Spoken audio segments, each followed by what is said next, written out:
Middle east पर इस वक्त पूरी दुनिया की निगाहें टिक गई हैं। अमेरिका के राष्ट्रपति डोनाल्ड ट्रंप की माने तो 12 दिन से चली आ रही जंग बस खत्म ही होने वाली है। अगले ही कुछ पलों में सीजफायर लागू होगा, लेकिन ग्राउंड से जो रिपोर्ट्स आ रही हैं वो इस समीकरण की ओर तो और ज्यादा इशारा नहीं करती, बल्कि इसे और ज्यादा उलझाते हुए नजर आ रहे हैं। पिछले करीब 4 घंटे से ईरान और इजरायल के बीच भीषण जंग चल रही है। ईरान के कई शहरों में धमाके सुने गए हैं। इजरायल में लगातार सायरन भी बज रहे हैं। ट्रंप बार बार शांति का दावा कर रहे हैं, लेकिन किसी भी देश की तरफ से यह साफ नहीं कहा गया है कि सीज फायर के लिए वो तैयार है या नहीं, और ऐसे में टेंशन इन हमलों को लेकर और बढ़ गई है। और इस बीच बड़ी खबर आ रही है इजरायल से, जहां लगातार सायरन की आवाजें सुनी गई हैं। इजरायली सेना ने दावा किया है कि कुछ समय पहले ही ईरान की तरफ से इजरायल पर मिसाइल हमले हुए हैं, और इस हमले के बाद इजरायल के कई शहरों पर सायरन भी बजे हैं। इजरायल सरकार ने लोगों को बंकर्स में रहने की सलाह दी है। इजरायल की आर्मी ने कहा है कि वो अपने प्रोटोकॉल के मुताबिक काम कर रहे हैं, और लोगों को वो हिदायत दे रहे हैं कि वो अभी भी सुरक्षा का ध्यान रखें। तो तस्वीरें आप देख रहे हैं इजरायल से आ रही है, जहां पर आज सुबह ईरान की ओर से मिसाइलें दागी गई हैं, और इन मिसाइलों की आवाज और इन्हें इंटरसेप्ट करते हुए आसमान में देखा भी जा सकता है, इनकी आवाज सुनी जा सकती है।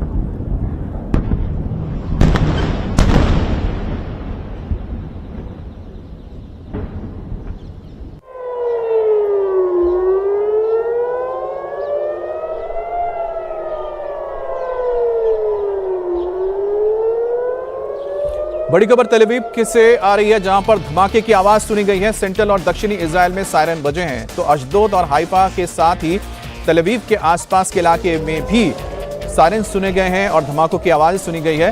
और बेरशेबा जो एक मध्यस्थ इलाका है, सेंट्रल इजरायल इलाका है, बेरशेबा पर भी इसी तरह के मिसाइल हमले की भी खबर फिलहाल आ रही है। तो इजरायल के ऊपर इस वक्त ईरान हमले कर रहा है, और इन हमलों के बाद अब बड़ा सवाल यही है कि जिस सीजफायर का जिक्र डोनाल्ड ट्रंप ने किया है, आखिरकार उसको लेकर क्या आगे होने जा रहा है। क्या इजरायल और ईरान ये हमले रोक देंगे और सीजफायर लागू होगा?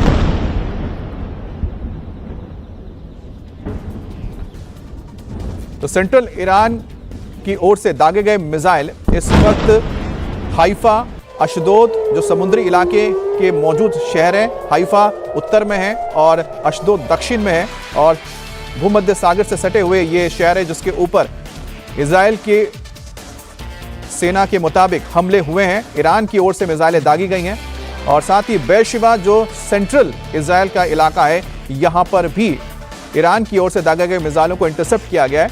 इस वक्त इजरायल ने अपने तमाम एयर डिफेंस सिस्टम्स को एक्टिव किया हुआ है, जिसके चलते कई मिसाइलों को हवा में ही ध्वस्त कर दिया गया है। एक और बड़ी खबर आपको बता दें, आधी रात को अमेरिका के राष्ट्रपति डोनाल्ड ट्रंप ने ऐलान किया कि मिडिल ईस्ट में सीजफायर पर ईरान और इजरायल की रजामंदी हो गई है, और इसके बाद युद्ध समाप्ति मानी जाएगी। ट्रंप ने सोशल मीडिया पोस्ट में दावा किया है कि सीजफायर पर ईरान और इजरायल राजी हो गए हैं। ट्रंप की पोस्ट के मुताबिक 6 घंटे के अंदर इजरायल और ईरान दोनों अपने मिशन पूरा कर लेंगे। इसके बाद 12 घंटे के लिए सीजफायर होगा। ट्रंप के मुताबिक पहले ईरान सीजफायर करेगा, 12 घंटे बाद इजरायल सीजफायर करेगा, और 24 घंटे के बाद 12 दिन के युद्ध की समाप्ति मानी जाएगी। ट्रंप ने सीजफायर के लिए इजरायल और ईरान के साथ साथ पूरी दुनिया को बधाई दी है। अपनी पोस्ट में अमेरिकी राष्ट्रपति ने लिखा है कि यह युद्ध कई सालों तक चल सकता था, जिसमें मिडिल ईस्ट को बड़ा नुकसान होता, लेकिन हमने ऐसा होने से रोक दिया। सभी को बधाई। इस बात पर इजरायल और ईरान के बीच पूरी तरह से सहमति बन गई है कि 12 घंटों के लिए पूर्ण और संपूर्ण युद्ध विराम होगा। अब से लगभग 6 घंटों में जब इजरायल और ईरान अपने अंतिम मिशनों को पूरा कर लेंगे, जिसके बाद युद्ध को समाप्त माना जाएगा। आधिकारिक तौर पर ईरान युद्ध विराम की शुरुआत करेगा, और 12वें घंटे में इजरायल युद्ध विराम की शुरुआत करेगा, और 24वें घंटे में 12 दिवसीय युद्ध के आधिकारिक अंत को दुनिया द्वारा सलामी दी जाएगी। प्रत्येक युद्ध विराम के दौरान दूसरा पक्ष शांतिपूर्ण और सम्मानजनक बना रहेगा। मैं दोनों देशों इजरायल और ईरान को उस सहनशक्ति, साहस और बुद्धिमत्ता के लिए बधाई देना चाहता हूं जिसे 12 दिवसीय युद्ध कहा जाना चाहिए। ये एक ऐसा युद्ध है जो वर्षों तक चल सकता था और पूरे मध्य पूर्व को नष्ट कर सकता था, लेकिन ऐसा नहीं हुआ और कभी नहीं होगा। ईश्वर इजरायल को आशीर्वाद दे, ईश्वर ईरान को आशीर्वाद दे, ईश्वर मध्य पूर्व को आशीर्वाद दे, ईश्वर संयुक्त राज्य अमेरिका को आशीर्वाद दे, और ईश्वर विश्व को आशीर्वाद दे। और ईरान ने सीधे सीजफायर को लेकर कोई बात तो नहीं कही है, लेकिन विदेश मंत्री सैयद अब्बास अराघाशी के ओर से एक सोशल मीडिया पोस्ट के जरिए इशारा किया गया है कि उसके लिए तैयार जरूर हैं। सीजफायर को लेकर ईरान के विदेश मंत्री ने कहा है कि अगर इजराइल हमले रोकता है तो हम हमले बंद कर देंगे।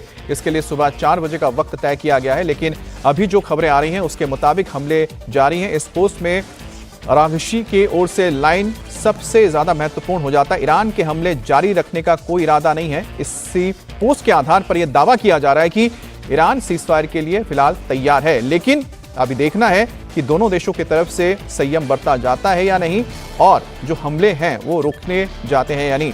लेकिन ट्रंप के इस पूरे बयान में सबसे महत्वपूर्ण आपको कड़ी भी आपको बता देते हैं, जिसमें ट्रंप ने 6 घंटे का वक्त दिया था कि 6 घंटे बाद दोनों देश इस सीजफायर के लिए लागू करेंगे। जैसा कि ईरान ने बार बार साफ किया है, इजरायल ने ईरान पर युद्ध शुरू किया, न कि हमने। अभी तक किसी भी युद्ध विराम या सैन्य अभियानों की समाप्ति पर कोई समझौता नहीं हुआ है। हालांकि अगर इजरायल ईरानी लोगों के खिलाफ अपने अवैध आक्रमण को तेहरान के समय के मुताबिक सुबह 4 बजे से पहले बंद कर दे, हमारा उसके बाद हमले जारी रखने का कोई इरादा नहीं है। हमारे सैन्य अभियानों की समाप्ति पर अंतिम निर्णय बाद में लिया जाएगा। अब ईरान इजरायल सीजफायर को लेकर बड़ी खबर एक और बता दें। अमेरिकी प्रेसिडेंट ट्रंप ने सीजफायर के प्रस्ताव पर इजरायल के पीएम नेतन्याहू से सीधे बात की है। मीडिया रिपोर्ट के मुताबिक ट्रंप ने नेतन्याहू से बात की तो उपराष्ट्रपति जेडी वांस, विदेश मंत्री मार्को रूबियो और मिडिल ईस्ट के विशेष दूत स्टीव विटकॉफ ने प्रत्यक्ष और अप्रत्यक्ष माध्यमों से ईरानी लोगों से संवाद किया है। व्हाइट हाउस के मुताबिक शनिवार को अमेरिका द्वारा ईरानी न्यूक्लियर साइट्स पर की गई बमबारी के बाद इजरायल को सीजफायर के लिए सहमति करवाया गया है। वहीं पर कतर सरकार ने सीजफायर प्रस्ताव को लेकर मध्यस्थता की है।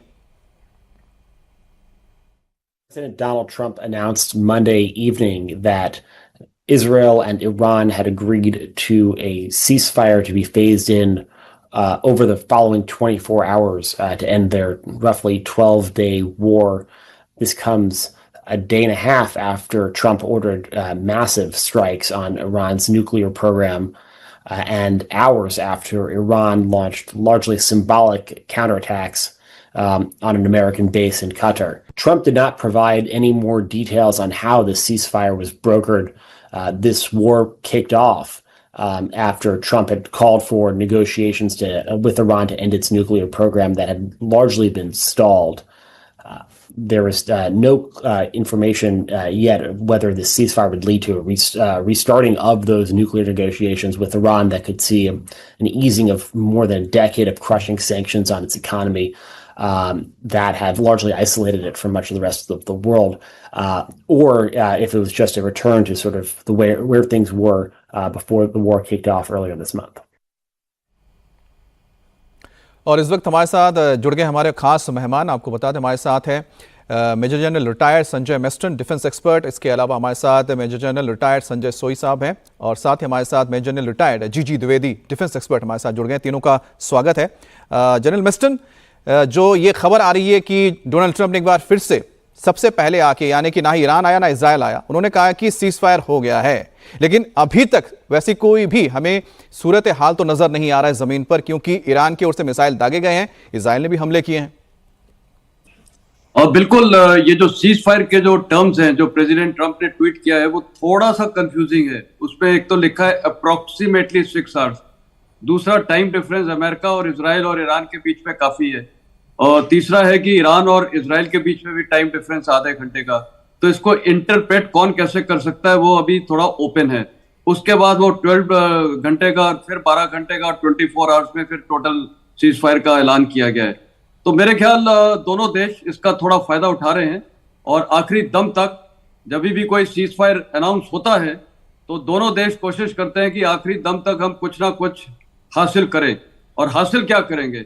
मेरे ख्याल यही हासिल करेंगे कि कुछ सिविलियन कैजुअलिटी दोनों तरफ होंगी और इजराइल वहां पर जाके इनके कुछ मिलिट्री टारगेट्स को बर्बाद करेगा, क्योंकि जो इनका स्ट्रेटेजिक प्राइम ऑब्जेक्टिव था, वो जो टारगेट था वो था इनके न्यूक्लियर वेपन जो ये 3 जगह इन्होंने किया है, फोर्डो में और नतांज में और इस्फहान में, और इसके अलावा अराक हेवी न्यूक्लियर पावर प्लांट पे भी किया है। तो वो तो उन्होंने अचीव कर लिया है, पर अब सवाल उठता है ये कब रुकेगी। बिल्कुल आपने उचित सवाल पूछा है। मेरे को लगता है अब ये थोड़ा तो चलता ही रहेगा, लेकिन अब एक स्टेज ये आएगा कि अमेरिका को जिस प्रकार उन्होंने अभी प्राइम मिनिस्टर नेतन्याहू से भी बात की है, दोनों देश के ऊपर प्रेशर मारना पड़ेगा, क्योंकि ये सीज फायर के जो टर्म्स ऑफ रेफरेंस है थोड़े से कंफ्यूजिंग है, सब्जेक्ट टू इंटरप्रिटेशन दोनों साइड के। तो एक टाइम दोनों देश को शायद देना पड़ेगा प्रेसिडेंट ट्रंप को कि इसके बाद नहीं होगा, और उसके बाद यूएस सर्वेलेंस सिस्टम्स और सैटेलाइट से मॉनिटर करना पड़ेगा। नहीं तो अगर ये सीज फायर के दौरान कहीं ऐसी टारगेटिंग हो जाए कि उसका बहुत ही उल्टा परिणाम हो जाए, तो फिर यह सारा प्लान प्रेसिडेंट ट्रंप का फेल भी हो सकता है। तो इसीलिए ये अभी मॉनिटरिंग करना अमेरिका द्वारा बहुत जरूरी है, और साथ ही दोनों देश को संयम रखना पड़ेगा। और एक और चीज है, दोनों देश के पास अभी स्टेइंग पावर कम होती जा रही है। ईरान के पास भी अभी लिमिटेड बैलिस्टिक मिसाइल्स हैं, उनकी एयर डिफेंस सिस्टम आपको पता है काफी हद तक खत्म ही है, इसीलिए इजराइल की एयर सुप्रीमेसी है उधर। और जहां तक इजराइल का सवाल है, उनका भी अभी काफी ये जो एयर डिफेंस सिस्टम है वो थोड़ा इनइफेक्टिव हो गया है काफी हद तक। इनकी जो बैलिस्टिक और क्रूज हाइपरसोनिक क्रूज मिसाइल्स हैं ईरान की, वो घुस के वहां पर सिविल एरियाज में प्रभाव कर रहे हैं। तो दोनों को अभी सूट नहीं करता है, दोनों के हित में है कि ये सीज फायर को माने, लेकिन इसको अभी अमेरिका ही मॉनिटर करवा सकता है सर्वेलेंस करके। और जनरल मेस्टन, जैसे आप बता रहे हैं कि मॉनिटरिंग की जाएगी, लेकिन साथ ही जो आपने एक बड़ा सवाल किया था कि इस बीच जो ट्वीट आया है डोनाल्ड ट्रंप का, उसमें कुछ चीजें बहुत ज्यादा साफ नहीं, कंफ्यूजिंग है, लेकिन शायद जो सबसे साफ संदेश इस वक्त मिला है जनरल सोही, वो मिला है ईरान के विदेश मंत्री की ओर से, जिन्होंने कहा है कि अगर ईरान के ऊपर इजराइल हमले नहीं करता है तो फिर ईरान भी हमले नहीं करेगा। इससे ज्यादा कोई साफ संदेश फिलहाल तो नहीं आया है ईरान या इजराइल की ओर से। बिल्कुल अमित, अगर इन शब्दों में जाते हैं तो बिल्कुल सही बात है कि यानी कि ईरान तैयार है सीज फायर के लिए। उन्होंने अपना इस समय में जो बात है, इस समय जो चीज है वो इजराइल के पाले में। और दूसरी बात यह है कि ये अगर जैसे सुबह अटैक किया गया था, जब रात को, सॉरी मैं इस समय में अमेरिका में हूं तो टाइम मेरे थोड़ा उल्टे चल रहे हैं, तो जो अटैक किया गया था ये अमेरिका की बेस पे, तो काफी लोग कह रहे थे कि अमेरिका बहुत भयंकर जवाब देगा। लेकिन मेरा ये विचार था तभी भी कि इजराइल ने जो हमला करके उनकी जैसे स्टीम निकल गई, अपनी जनता को बता दिया हमने अमेरिका पे हमला कर दिया। और अभी तकरीबन ईरान का जो है कि हमने इजराइल के ऊपर भी हमले कर दिए, अमेरिका के ऊपर भी हमले कर दिए, अपनी जनता को उन्होंने बता दिया। जहां तक अमेरिका और इजराइल का सवाल है, उन्होंने अपने उद्देश्य पूरा कर लिया कि उनका उद्देश्य था कि इसकी परमाणु शक्ति को खत्म करना। और ये बात जब इजराइल नहीं कर पा रहा था पूरी तरह, तब अमेरिका ने बीच में आके एक बार हमला किया और उस चीज को पूरी तरह खत्म कर दिया, यानी कि अपना इन्होंने उद्देश्य हासिल कर लिया। इसके बाद अभी युद्ध का मतलब नहीं रह गया। अभी सिर्फ सर, आप जो उद्देश्य बता रहे हैं कि अपने अपने उद्देश्य पूरा कर लें ईरान और इजराइल, उसी के तहत जो लगातार हमले हुए ईरान की ओर से, उसको लेकर एक बड़ी खबर आ रही है जो हम ब्रेकिंग चला रहे हैं कि जैसा मैंने बताया था, बेरशेवा के ऊपर हमला हुआ है और बेरशेवा के इस हमले में 3 लोगों के मारे जाने की फिलहाल खबर आ रही है इजराइल से। और इजराइल के कई शहरों में इसी तरह से सायरन बजते सुनाई दिए हैं, और अशदोद और हाइफा के ऊपर भी हमला हुआ था। लेकिन बेरशेवा जो एक दक्षिण मध्य के पास इलाका पड़ता है, और इस इलाके में भी जो हमला हुआ है, बेरशेवा के ऊपर हमले में 3 लोगों की मारे जाने की खबर आ रही है। हमारे साथ मनीष भी जुड़े हुए, हमारे सहयोगी। मनीष, इस बारे में और क्या जानकारी है आपके पास? देखिए, आप ये समझ लीजिए कि एक तरफ जहां डोनाल्ड ट्रंप सीज फायर की बात कर रहे हैं, और वहीं दूसरी तरफ अभी भी जो मिसाइल्स का दौर है वो रुका नहीं है। और इसीलिए जो जानकारी मिल रही है उसके मुताबिक टारगेटेड तौर पर ये फायरिंग की गई, और उसके बाद इम्पैक्ट इसका काफी ज्यादा था। और आसपास एरियाज जो हैं, हालांकि कैजुअलिटी नहीं है लेकिन डिवास्टेशन है। तो इसी के 2 क्लियर मायने समझ में आ रहे हैं। जो एक्सपर्ट्स हैं और जो ईरान और साथ में इजराइल को बहुत मॉनिटर करते हैं, उनका ये मानना है कि ये पूरी इसमें इकोनॉमिक्स है। और जब तक क्लैरिटी नहीं आएगी कि ईरान और इजराइल के इस युद्ध में एस्केलेशन लेवल जो न्यूक्लियर जो वाइटल इंस्टॉलेशंस है उसको टारगेट करने के नाम पर था, और इस समय क्या भूमिका है अगर सीज फायर होता है तो ईरान और इजराइल के बीच जो अभी भी मिसाइल, जिस समय हम बात कर रहे हैं अमित, जैसा आप भी जिक्र कर रहे हैं, जो मिसाइल अटैक है वो लगातार जारी है। इजराइल के द्वारा, आईडीएफ के द्वारा हमें बताया गया कि लगातार जो उनके तेल अवीव या हाइफा के एरियाज हैं उसको टारगेट किया जा रहा है। तो वहीं दूसरी तरफ ईरान के जो एरियाज हैं उस पर भी लगातार कोशिश की जा रही है। और इसके साथ साथ इंटरनेशनल इंप्लीकेशन, खासतौर पर स्ट्रेट ऑफ हॉर्मुज के ब्लॉक करने की जब चेतावनी दी गई और कहा गया, तो इससे बहुत ही क्लियर हो गया था कि इकोनॉमिक इंप्लीकेशन बहुत ज्यादा होगा। और यही वजह है इसका इफेक्ट क्रूड ऑयल जो कि $80 का हो गया है, $65 से सीधा $85, 80 से $85। तो इसका जो इकोनॉमिकल इंप्लीकेशन है, एक वो भी वजह है जिसकी वजह से डोनाल्ड ट्रंप का ये स्टेटमेंट सामने आता है। और फिर उसके बाद इस वक्त जो तस्वीरें आ रही हैं मनीष, वो तो ये बताने के लिए काफी है कि फिलहाल अभी तक गार्ड किसी ने डाउन नहीं किया है और किसी को अभी तक एक दूसरे को भरोसा जो है, ट्रस्ट फैक्टर बहुत मायने रखता है। जनरल द्विवेदी, जिस तरह से डोनाल्ड ट्रंप ने बातें कही हैं, उनके ट्वीट में एक बहुत साफ संदेश दिया गया कि जब तक इजरायल और ईरान अपने मिशंस को जो ऑनगोइंग है पूरा नहीं करते हैं, तब तक तो सीज फायर लागू नहीं हो रहा है। ये भी बहुत ही कह सकते हैं पेचीदा पॉइंट उन्होंने डाल के रखा है, बहुत कंफ्यूजिंग है ये। बिल्कुल, ये पॉइंट बहुत पेचीदा है। और देखो, जब भी युद्ध शुरू होता है, वो क्यों शुरू होता है? क्योंकि जब आपकी बातचीत का कोई हल नहीं निकलता, और इसलिए ये युद्ध शुरू हुआ 13 जून को, क्योंकि जब अमेरिका और ईरान की बातचीत कोई सिरे पर नहीं पहुंच रही थी, 5 राउंड हो गए थे, कोई सिरे पर नहीं पहुंची, तो फिर मिलिट्री ऑप्शन इस्तेमाल की जाती है। और हमें जब मिलिट्री ऑप्शन इस्तेमाल की जाती है, उसके एक बहुत क्लियर लक्ष्य होते हैं। एक पॉलिटिकल लक्ष्य होता है और एक मिलिट्री लक्ष्य होता है। तो इजराइल का मिलिट्री लक्ष्य था, जो कि इसमें अमेरिका का भी एक सेम ओपिनियन है, उनका भी नजरिया है कि ईरान को किसी भी हालत में उनको न्यूक्लियर ताकत नहीं वो दे सकते या नहीं उभर के आ सकती, क्योंकि जिस दिन ईरान के पास न्यूक्लियर ताकत आ गई तो पूरा संतुलन बदल जाएगा। तो इसलिए ये युद्ध शुरू हुआ। और कहां तक उन्होंने अपना ये एम अचीव किया है, देखो काफी हद तक। अभी तीनों जो मेन इंस्टॉलेशन है जो ईरान की, वो तीनों पर काफी हद तक नुकसान हुआ है। अभी कितना हुआ है ये तो कहना मुमकिन नहीं है, तो बहुत नुकसान हुआ है। दूसरा, उनकी आर्मी का बहुत नुकसान हुआ, उनके बड़े बड़े जनरल, 20 और जनरल वो मारे गए हैं और काफी उनका नुकसान हो रहा है। और तीसरी जो इंपॉर्टेंट बात है अमित, अभी इजराइल की क्या हालत है, क्योंकि मैं ये सब्जेक्ट यूनिवर्सिटी में पढ़ाता हूँ। तो देखो, ये दोनों देश की अलग अलग रणनीति है।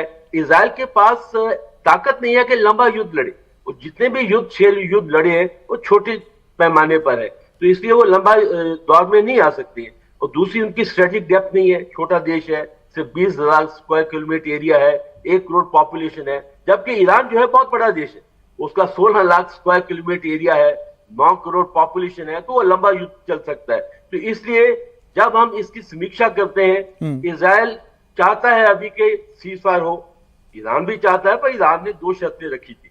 पहली शर्त थी कि जब तक युद्ध विराम नहीं होता तो हम कोई नेगोशिएशन नहीं करेंगे, और दूसरी, हम प्रेशर के नीचे नहीं आएंगे। हाँ, क्योंकि अगर हम प्रेशर डाला जाएगा तो नहीं आएंगे। तो अभी जो हालात इस समय है, क्योंकि ट्रंप साहब ने अनाउंस किया है, और cease fire Amit button of, switch on switch off नहीं होती है।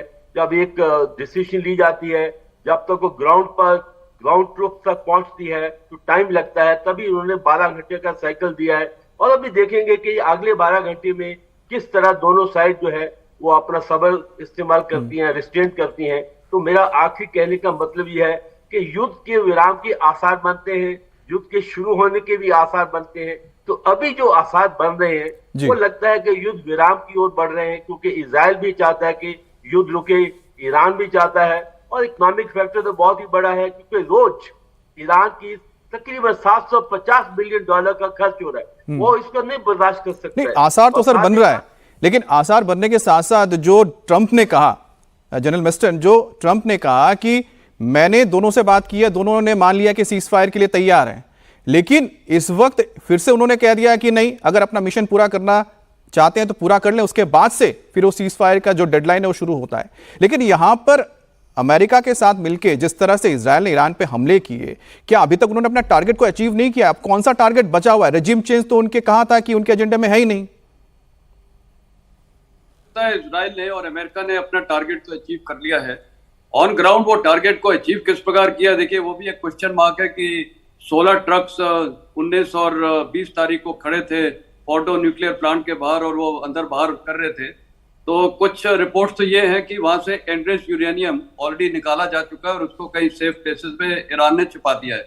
इसका मतलब वो ये डर्टी बॉम्ब्स या क्रूड बॉम्ब बना सकता है, क्योंकि उसके लिए 60% एंड अबव काफी है। तो क्या अचीव हुआ है? ऑन पेपर अचीव हुआ है, क्योंकि उनका जो एक मिशन था, इनके ये 4 न्यूक्लियर प्लांट्स को, खासकर फोर्डो, इस्फहान और नतांज को टारगेट करना, वो कर दिया है। साथ ही इन्होंने इनके कई न्यूक्लियर साइंटिस्ट मारे हैं, IRGC कमांड कंट्रोल स्ट्रक्चर और कई सीनियर कमांडरों को मारा है। तो उस लिहाज से, और हाँ, चौथी बात ये भी है कि मोसाद ने काफी इफेक्टिव इन्फिल्ट्रेशन कर लिया है इनके सिस्टम्स में, और इसीलिए वो रजीम चेंज की बात कर रहे थे। और कल इजराइल ने एक और अटैक किया, जिसमें एक जो इनका जेल है, एवन जेल, जहां पर ये हार्डेंड क्रिमिनल्स के साथ साथ जो पॉलिटिकल एक्टिविस्ट हैं, अपोजिशन वाले हैं, इनको रखा गया है। तो वो भागे हैं कि नहीं वो भी नहीं पता, क्योंकि गेट तो खुल गया था, उसको बर्बाद कर दिया था। तो काफी हद तक इजराइल ने और अमेरिका ने अपना स्टेटेड ऑब्जेक्टिव, जो स्ट्रेटेजिक ऑब्जेक्टिव था, वो मैं बोलूंगा अचीव कर लिया है। ईरान का क्या एम था? ईरान का तो एक शुरू से ही एम है कि हमें इजराइल को दुनिया के नक्शे से वाइप ऑफ करना है। और ईरान ने ये लड़ाई तो 7 अक्टूबर से शुरू की थी। जो इनका ये एक्सेस ऑफ रेजिस्टेंस है या रिंग ऑफ फायर है, जो पूरा घेर कर रखा था इजराइल को, इजराइल की मैं इस बात से मैं बोलूंगा प्रोफेशनलिज्म और जो इनकी एक इच्छा शक्ति थी, ये पूरे एक्सेस ऑफ रेजिस्टेंस है, वो तब से लड़ाई करता रहा है 27 अक्टूबर 23 से 7 अक्टूबर 23 से, और वो मैं बोलूंगा काफी सक्सेसफुल रहा है। और अब उसने सीधी टक्कर ली ईरान से, जो वो फाउंटेन हेड माना जाता है। तो कहने का मतलब है कि जो भी कार्रवाई हुई है, तो इसने अपना स्ट्रेटेजिक ऑब्जेक्टिव अचीव किया है। लेकिन ईरान का स्ट्रेटेजिक ऑब्जेक्टिव जो था, वो तो कभी अचीव कर ही नहीं सकता इनको वाइप ऑफ करने के लिए। और इसमें टोटल हानि ईरान की काफी हुई है। और आज अरब वर्ल्ड में भी ये थोड़ा अलग स्थल पड़ गया है। दुनिया की कौन सी ताकत आज ईरान के साथ खड़ी थी? कोई नहीं। सब सिंबॉलिक स्टेटमेंट दे रहे थे, चाहे रूस हो, चाहे चाइना हो, चाहे पाकिस्तान हो। तो ईरान, इजराइल की अभी मजबूती थी, और उसके साथ अभी अमेरिका खड़ा हो चुका था। तो ये जो अभी हालात हुए हैं, ये ईरान ने एक फेस सेविंग सिस्टम निकाला है कि मैंने भी दिखा दिया कि विन विन सिचुएशन है। आसिम मुनीर ने दिखाई दी ऑफ सिंदूर के बाद कि हम जीत गए हैं, तो वो बहुत खुशी कर रहा था, जबकि बुरी तरह हारा था। तो अगर मैं हार जीत का भी सवाल करूं, तो आज मैं बोलूं पलड़ा तो इजराइल का काफी भारी है। और ईरान ने तो सिर्फ सिविलियन टारगेट्स किए, सिविल रिहायशी इलाकों में टारगेटिंग की है। तो ईरान थोड़ा जनरल वेस्टर्न, जैसा आप बता रहे हैं कि लगभग यहाँ पर तो दिखता ये आ रहा है कि इजराइल ने और अमेरिका ने तो अपने सारे के सारे जो उनके मकसद थे उसको हासिल कर लिया है। तो ऐसे में ईरान के पास अब अपने मकसद को हासिल करने के लिए तो सहयोग चाहिए, हथियार चाहिए, तमाम चीजें चाहिए। जनरल सोई, कल जो 2 अहम दौरे हुए हैं यहाँ पर, एक टर्की गए थे विदेश मंत्री ईरान के, वहां से उनका बयान आया, तो उसके बाद वो गए थे मॉस्को, जहां पर राष्ट्रपति पुतिन के साथ उनकी बातचीत हुई। और उसके बाद डोनाल्ड ट्रंप के ओर से ये बयान आना कि दोनों देश तैयार हो गए हैं सीज फायर के लिए। ये कहीं ना कहीं आपको एक जुड़ाव दिखता है, क्योंकि इस हमले से पहले जो अमेरिका ने किया था, अमेरिका के हमले से पहले आपको याद होगा कि डोनाल्ड ट्रंप की बात हुई थी पुतिन के साथ, और कल टर्की में जाना, इसका मतलब है कि जो नाटो का एक सहयोगी है टर्की, इन दोनों देशों के साथ अगर इस वक्त बातचीत कर रहा है ईरान, तो क्या कहीं ना कहीं बैकडोर से कोशिश हुई है सीज फायर की? नहीं, ऐसा कि बिल्कुल अमित जी, इसमें कोई शक नहीं है। कम्युनिकेशन के सारे चैनल्स अमेरिका ने इस्तेमाल किए हैं। एक तो जिसको कहते हैं आर्म ट्विस्टिंग, कि पहले जरा उसके जैसे बाउंसर कोई होता है किससे बात करने जा रहे थे, यानी कि उसको धमकाया, पीटा, और साथ साथ एक बैक चैनल के द्वारा कम्युनिकेशन की बात की कि आप मान लीजिए, नहीं तो और बुरी तरह से नुकसान होगा, ये खत्म कर दिया जाएगा, रेजिम बदली कर दी जाएगी। तो कहीं ना कहीं बैक चैनल देते हुए उनको एक रेस्पेक्टेबल एग्जिट देने का भी वो कर दिया कि कल को इस तरह ने ईरान को मौका दे दिया कि हाँ, हमने हमला कर दिए हैं, हमने इजराइल के ऊपर मिसाइल छोड़ दिए, हमने अमेरिका के ऊपर मिसाइल छोड़ दिए हैं। तो अपनी जनता को दिखाने के लिए, बताने के लिए, पॉलिटिकल जिसको कहते हैं मैसेज, वो कर दिया उनके लीडर्स ने। तो एक तो बात ये होगी। दूसरी बात, जो रशिया को यहाँ पे अगर रेजिम चेंज होती, तो रशिया के लिए एक बहुत बड़ा नुकसान हो जाता था कि रशिया का आज ये आखिरी गढ़ है मिडिल ईस्ट में ईरान, क्योंकि सीरिया पहले असद सरकार जाने के बाद सीरिया जा चुका है, इराक में भी जो उनकी बेसिस है वो कमजोर पड़ चुकी हैं। तो ये सब देखते हुए रशिया भी ये चाहता था कि लड़ाई बंद हो, और कहीं ना कहीं एक रेस्पेक्टेबल तरह से, ताकि ईरान बना रहे।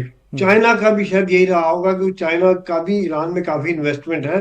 $400 बिलियन की उनकी इन्वेस्टमेंट, 25 साल का उनका सौदा ईरान के साथ है।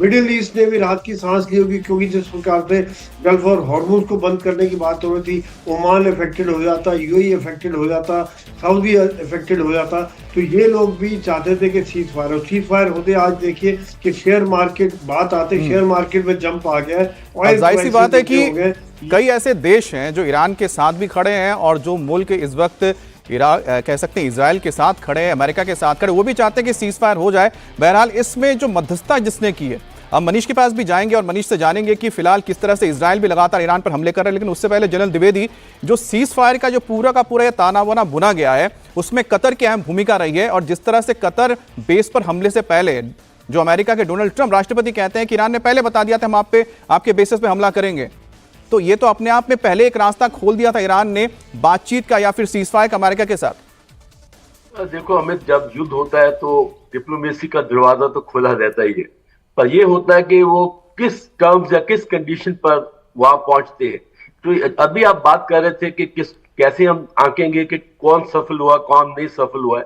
देखो ईरान के जो मेन ईरान का जो मैं कहता हूं कि सफलता कैसी उनकी आंकी जाएगी कि वो मुकाबला किया, वो खड़े हुए, उन्होंने काउंटर स्ट्राइक किए, अमेरिका की बेस पर भी सिंबॉलिक स्ट्राइक किया, तो वो दुनिया को बताएंगे देखो हम खड़े हुए, मुकाबला किया, घुटने नहीं टेके, और उनकी अपनी डोमेस्टिक जो है ऑडियंस और दुनिया को भी बताया कि देखो हमने पूरा मुकाबला किया, हम हारे नहीं है और हम इक्वल टर्म्स पर नेगोशिएशन टेबल पर जाएंगे।